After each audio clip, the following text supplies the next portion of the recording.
ఈరోజు చుక్కాకు చట్నీ చేస్తున్నాను. ఇది మామూలుగా అయితే నేను వేరే రకంగా చేస్తాను, కానీ ఆ టేస్ట్ మాత్రం దీనికి రాదు. ఇది నాకు అత్తమ్మ నేర్పించింది ఎలా చేయాలనేసి. రండి చూద్దాము. నూనె వేసుకోండి.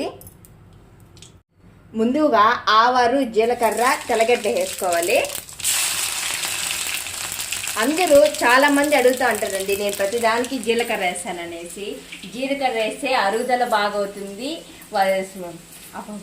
అది టేస్ట్ వచ్చినట్లు నేనైతే చాలా వేసుకుంటానండి.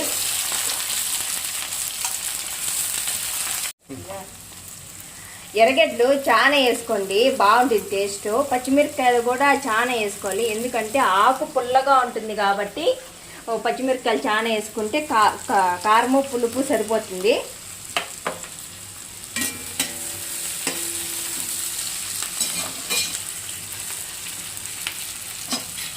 అన్నీ బాగా దోరగా వేయించుకోవాలి ఫస్ట్ అయితే.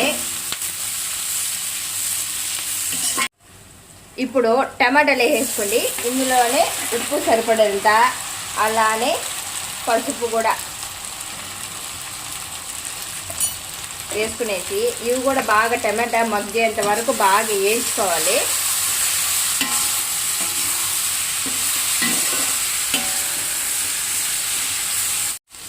మా ఆయనకి నేను చేసే కూరల కన్నా అత్తమ్మ చేసే కూరలు అంటే ఇష్టం. అదేమంటే నాకు చిన్నప్పటి నుంచి అలవాటు ఉంటాడు.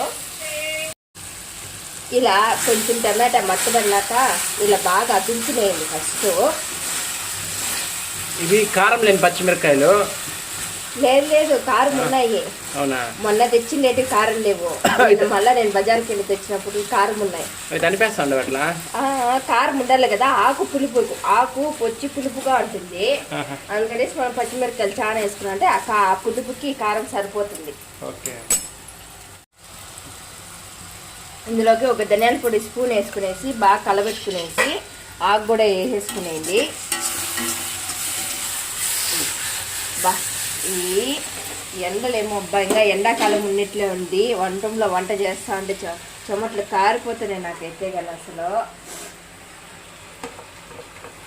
ఇలా ఆకును మొత్తం వేసేసుకున్నాక కలబెట్టకుండా ఒక 2 నిమిషాలు ఫస్ట్ మూత పెట్టుకోండి.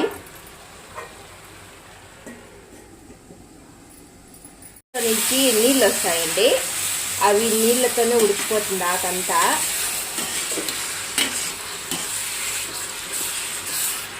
మళ్ళీ ఒక మూత పెట్టుకొని ఒక 5 నిమిషాలు ఉడికించుకుందాము, బాగా మెత్తబడుతుంది.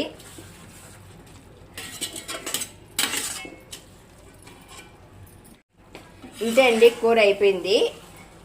గిన్నెలో తీసేసుకుందాము. మీలో ఎంతమందికి ఆమ్లెట్ వేసుకొని తినటమో కామెంట్ చేయండి. నాకైతే భలే ఇష్టమో.